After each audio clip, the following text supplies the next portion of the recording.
हम्म। तो दोस्तों, आज हम इस महाभारत के वीडियो को लेकर मिल रहे हैं। इसमें हम उस कहानी पर चर्चा करेंगे जिसमें महाराज शकुनी के हर एक पता चलने पर उन्हीं का अंक आता था। ऐसा क्यों आता था? अधिकतर लोगों के मन में एक सवाल सा उठ जाता है कि शकुनी मामा जो बोलते थे वही जाता था। आखिर वो कोई जादुई पासा था, जादुई चौसर था। लोग यही सोच में पड़ जाते हैं, आखिर क्यों शकुनी मामा जीतते गए, दुर्योधन जीतते गया। शकुनी मामा क्यों एक बार भी पास आई, युधिष्ठिर के पक्ष में नहीं आया? ऐसा इसका कारण क्या है?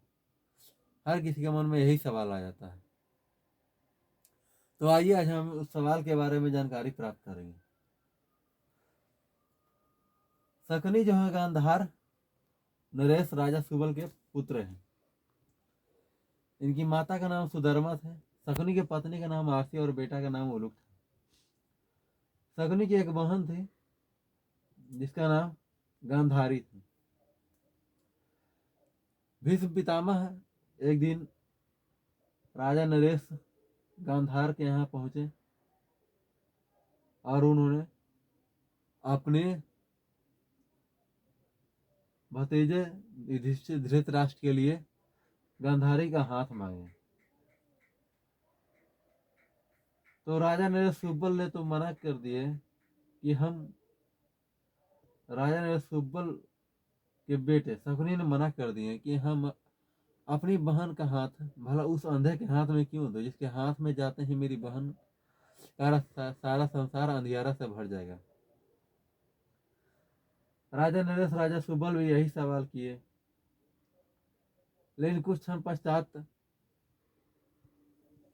राजा शकुनी के बहन गांधारी पहुंच गए और उन्होंने बोले कि पिताजी, जो भी है जैसा भी है, हम धृतराष्ट्र से ही विवाह करेंगे।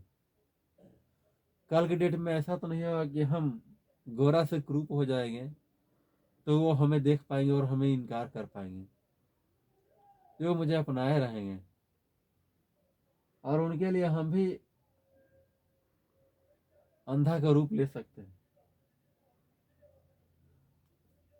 तो ये कहकर धृतराष्ट्र से उन्होंने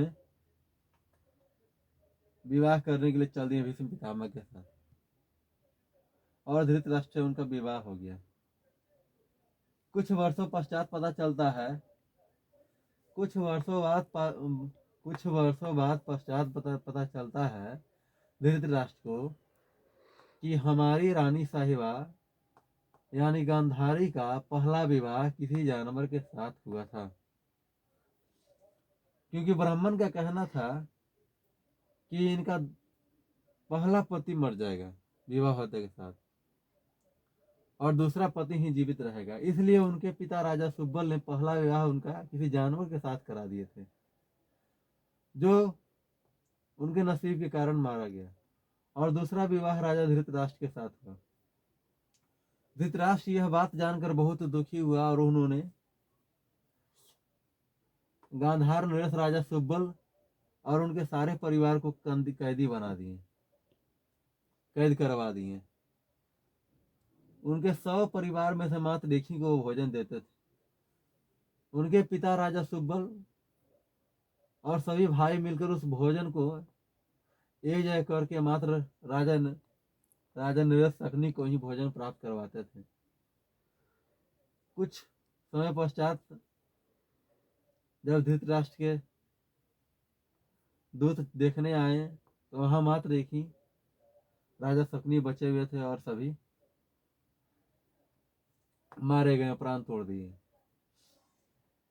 तो राजा शकुनी को उनके पिता राजा सुब्बल ने यह कहकर मरा था कि बेटा, जब हम मरेंगे तो हमारी अस्थियां से तुम चौसर बना लेना और उस चौसर से तुम जो अंक मांगोगे वो अंक प्राप्त होगा और हस्तिनापुर के सारे संसार को बर्बाद कर देना, क्योंकि उसने तुम्हारे परिवार को बर्बाद किया हस्तिनापुर के लोग ने। तो इस बात को शकुनी अपने मन में दबाए हुए हस्तिनापुर की ओर चल दिए और अपनी बहन गांधारी के यहाँ रहने लगे और वहां के राजा धृतराष्ट्र ने अपने बहनोई का मन पूरा जीत लिए। और जैसे जैसे इनके भांजा दुर्योधन बड़े होते गए और यह लोगों आपस में कलह कराना शुरू कर दिया। और दिन प्रतिदिन ऐसे कराते, एक दिन वो आ ही गया क्रीड़ा के दिन, जिस समय राजा शकुनी का समय आ गया चौसर खेलने का, और उसे जो अंक मांगता वह अंक प्राप्त होता।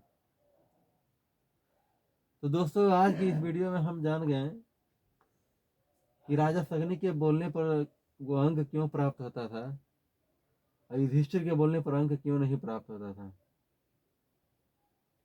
तो दोस्तों इस वीडियो को यहीं पर हम समाप्त करते हैं और आगे की जानकारी के लिए बने रहेंगे।